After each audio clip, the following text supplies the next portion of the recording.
Bismillahirrahmanirrahim. In continuation to our earlier lecture, now we will see section 9 of the Partnership Act, which states about the general duties of the partners. Section requires the partners that they should do the business of the partnership in the greatest common advantage, that the law expects that the partner shall give precedence to the common interest of the firm and the partners over his individual interest, and he will always be fair in the dealing with the partnership firm, and he will make sure that all the accounts of the firm are made in with transparency, and he will render true accounts to the partners as well as to the firm. Then section 10 requires about the duty to indemnify for loss caused by fraud. So if a partner commits a fraud with the firm, and in result of that fraud the loss is caused to the partnership firm, then under section 10 he is bound to indemnify and make good the loss which has been caused to the partnership firm due to his fraud. Section 11 states that the mutual rights and duties of the partners of a firm may be determined by the contract between the partners, and such contract may be expressed or may be implied by a course of dealing. So it is a contract or an agreement which will deal with the mutual rights and duties of the partners, and this contract has not to be necessarily in writing. It can be a implied contract by course of dealing, or a matter of what the partners have been doing as a matter of practice, and it becomes binding on the partners, and this contract can also be an oral contract. So if all the partners consents, the terms and the conditions given in the contract can be varied or altered. Then subsection 2 state that the partners can bind any one of the partner that he will not do any other business other than the business of the firm. Section 27 of the Contract Act otherwise states that an agreement in restraint of trade is a void agreement, but this law is creating an exception to that restriction by stating that the partners can restrict a partner to do any other business. This section is provided by the law just to ensure that all the partners are fair and they are committed to one business, and for catering for such a situation the law has purported that a partner can be restrained from entering any other trade other than the partnership firm's business. Then section 12 mandates the partners that they should take part in the conduct of business, and every partner has the right to take part in the conduct of business unless he agrees that he by consent do not want to take part in the management of the affairs of the firm. Then now every partner is bound to attend the business of the firm diligently. So the business of the firm or the decisions regarding the firms are made by a majority of the partners. So if there are 7 members, 7 partners, then the decision made by 4 partners shall prevail. One exception is given to the majority rule, and that is that if the nature of the business is being changed by some of the partners, then they are required to take consent from all the partners. So if any one of the partner refuses to agree to the change in the nature of the business, then such decision cannot be taken without his consent. Then under subsection D, the every partner has the right to inspect and access the books and accounts of the firm. Section 13 provides for the mutual rights and liabilities, and as per subsection A, normally a partner will not be entitled to get any salary or remuneration from the firm, but the section starts from the wording that subject to contract between the partners. So, if there is a contract or agreement to the contrary, or all the partners agree to it otherwise, that a partner is entitled to get salary, normally the partners will not take any salary from the firm. Subsection B is interesting, that in a way that it requires the partners to share equally in the profit earned, and also in case of loss they have to equally bear the loss. So, unless there is a contract to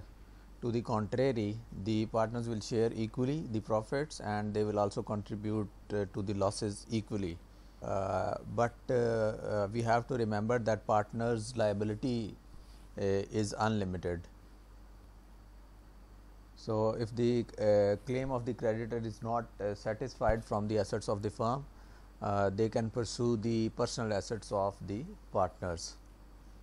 Then under subsection C, the capital shared by a partner, and if on that capital the firm agreed to pay certain interest, that interest under subsection D, if a partners make some payment on behalf of the partners, or give a loan to the firm, then he is also entitled to get interest, and that interest is 6% per annum on the loan or the advance he has made to on behalf of the firm. Then under subsection E, while doing the business in good faith, if a partner incurs certain liabilities, then the other partner shall indemnify or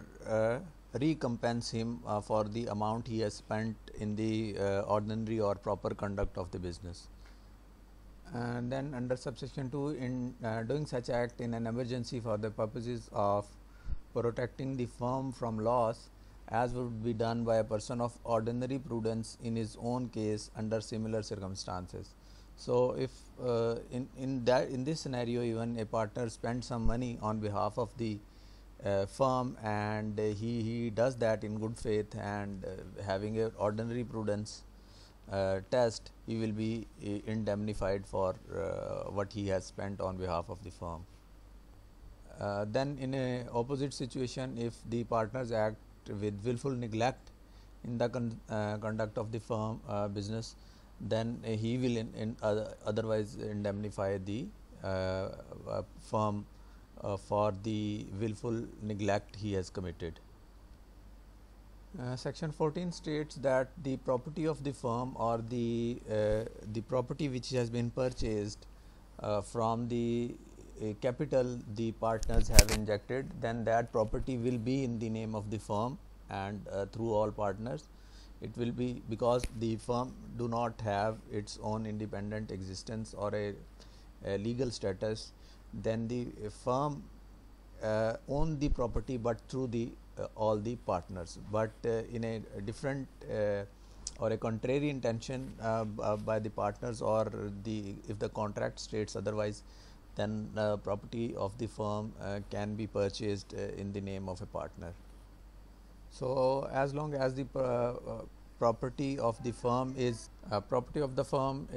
owned by the firm itself, then it has to be exclusively used for the purposes of the business, and the partner should not get any benefit or use the property of the firm for his individual benefit. Section 16 is introduced to avoid a conflict interest situation between the partner in his individual capacity and the firm. And then if the partner while in the course of business and as acting as a partner of a firm earn some profit or make some money, then section 16A states that he has to account for this profit to the firm, because although he has made it that profit individually, but his capacity was as that of a partner, and in this situation even under section B states that that if a partner carries on a business which is competing with that of the firm's business, then even then he has to account for and pay the profit to the firm, all profit he has made from the such competing business. Rights and duties of partners after a change in the firms are given under section 17, and as most of the section starts from this, that all business of the firm is conducted with the contract of the partners, and they can agree to the any mode or any requirement which suit them collectively. So, subsection A states that whereas change occurs in the constitution of a firm, the mutual rights and duties of the partners in the reconstituted firm remain the same as they were immediately before the change, as far as may be after the expiry of the term of the firm. So, the constitution of the firm is generally the partnership deed or the agreement through which the partners are working together, and that firm can be a registered one, or even they can operate as an unregistered firm. So, if that is reconstituted, there has to be one clarification that these are three propositions. One is after a change in the firm, second is after the expiry of the term of the firm, which is annexed with the subsection B, and the headings relating to subsection C is where additional undertaking are carried out. So, as regarding to the A, which clarifies about a situation after a change in the firm. So, after the change in the constitution of the firm or the partnership deed, the rights and liabilities and duties of the partner shall remain the same as these were in the original constitutional document of the firm, and of course, in the subsequent document the partners can make or can vary with the terms and conditions of the firm. So, subject to contract between the partners, that means that if there is a there are conditions which vary from the original constituent document, then the terms can vary, but as long as if there is nothing stated in the reconstituted firm, then the rights and duties of the partner shall remain the same. Then B starts from after the expiry of the term of the firm. So, where a firm constituted for a fixed term continues to carry on business after the expiry of that term, the mutual rights and duties of the partners remain the same as they were before the expiry, so far as they may be consistent with the incidents of partnership at will. So, if the partnership was constituted for a specific term and that term has expired and the firm continues to do the business, then rights and duties of the partner shall remain the same, and if they continue the business under the same firm, it will be considered as a partnership at will, and the incidents of partnership at will shall be relevant. So, under subsection C,